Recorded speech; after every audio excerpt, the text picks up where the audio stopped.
kita mulai masuk ke contoh soal dari efek Doppler. Ada dua buah kereta X dan Z bergerak saling mendekat, di mana kecepatan masing-masing kereta adalah 126 km per jam dipunyainya X serta 90 km per jam dipunyainya Z. Apabila masinis X menyalakan peluit berfrekuensi 795 Hz, ini berarti dia sebagai sumber bunyinya.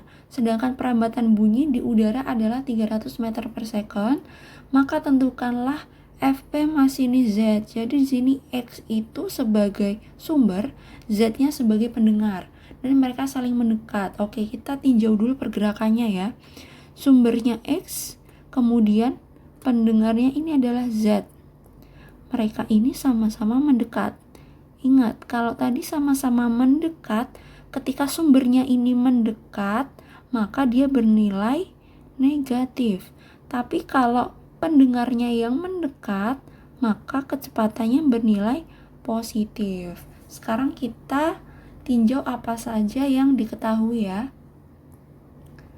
Yang pertama ini ada kecepatan dari X atau kecepatan sumber ini sebesar 126 km per jam. Jangan lupa dikonversikan ke SI yaitu meter per second, jadi 35 meter per second. Terus untuk yang kecepatan pendengarnya atau yang Z ya, punyanya Z itu adalah 90 km per jam atau sama dengan 25 meter per second. Terus ada lagi yang diketahui adalah frekuensi dari sumber suara atau punyanya X ya, ini adalah 795 Hz, dan ada juga kecepatan udaranya 300 meter per second. Nah, yang disuruh cari di sini, yang diminta untuk kita cari itu adalah kecepatan dari pendengar atau punyanya Z. Ini berapa? Langsung kita masukkan ke rumus dari efek Doppler. Oke, rumusnya itu jangan lupa frekuensi pendengar ini sama dengan kecepatan udara. Nah, tadi kan pendengarnya mendekat nih. Kalau pendengarnya mendekat berarti kecepatannya positif ya. Kemudian dibagi dengan udara. Nah, sekarang sumbernya kan mendekat. Sumber mendekat berarti dia negatif.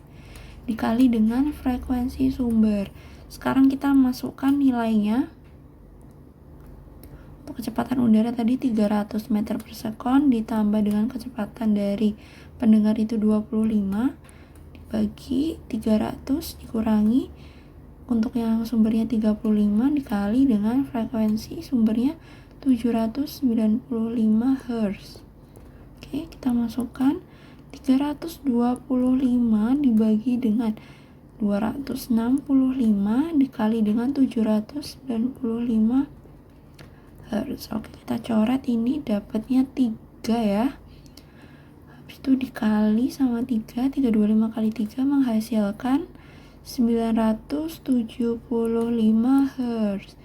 Jadi di sini kita tahu frekuensi pendengar atau miliknya kereta dari Z itu adalah 975 Hz. Jadi ini adalah contoh dari soal mengenai efek Doppler. Jadi kita harus tahu nih pergerakan dari sumber itu seperti apa, pendengar itu seperti apa, gitu ya.